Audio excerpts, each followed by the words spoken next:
현대 사회가 급속히 발달하면서도 여전히 암에 대한 공포에서 벗어나지 못하고 있습니다. 의학기술이 어마어마하게 발달했음에도 불구하고 아직까지 암에 대한 치료법이 발견되지 않았기 때문입니다. 그렇기 때문에 우리는 어떻게든 암에 대해 예방하는 자세가 필요합니다.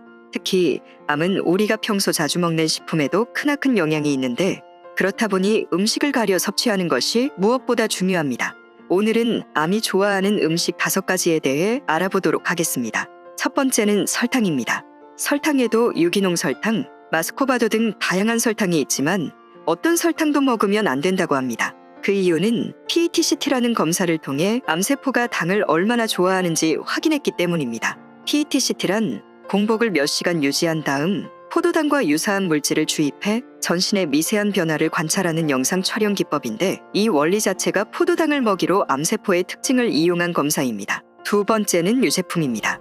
유제품의 경우 젖소가 임신을 해야 젖이 나오는 법인데 우유낙농가에서는 우유를 계속 생산해야 하기 때문에 호르몬제나 그와 관련된 사료를 계속 먹일 수밖에 없다고 합니다. 달걀도 마찬가지로 자연 사료를 먹일 경우 매일매일 닭들이 알을 낳지 않기 때문에 불을 항상 환하게 켜놓고 산란용 사료를 먹이고 달걀을 많이 생산해내도록 합니다. 이와 같은 이유로 마트에 파는 일반적인 계란이나 유제품은 먹지 않는 것이 좋습니다.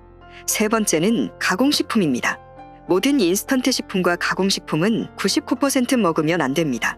가공식품이라는 것 자체가 순수한 식재료를 오랫동안 보존하면서 유통을 해야 되다 보니까 여러 가지 첨가물들이 들어갈 수밖에 없어 우리 몸에는 악영향을 끼칠 수밖에 없습니다. 어렵겠지만 가공식품만 끊어도 몸에 엄청난 변화를 느낄 수 있으니 암 환자가 아니더라도 가공식품 섭취는 줄이거나 끊는 것이 중요합니다. 또 가공식품의 경우 GMO 작물을 이용해 만든 경우가 많은데 프랑스 칸 대학 연구팀에 따르면 200마리의 쥐에게 GMO 옥수수를 먹인 결과 그렇지 않은 쥐보다 2에서 3배 빨리 죽고 종양이 더 많이 생겼다고 합니다. GMO 작물로 만든 가공식품은 우리 근처에도 많이 있으니 성분표를 잘 참고하여 구입해 드시기 바랍니다. 네 번째는 밀가루입니다.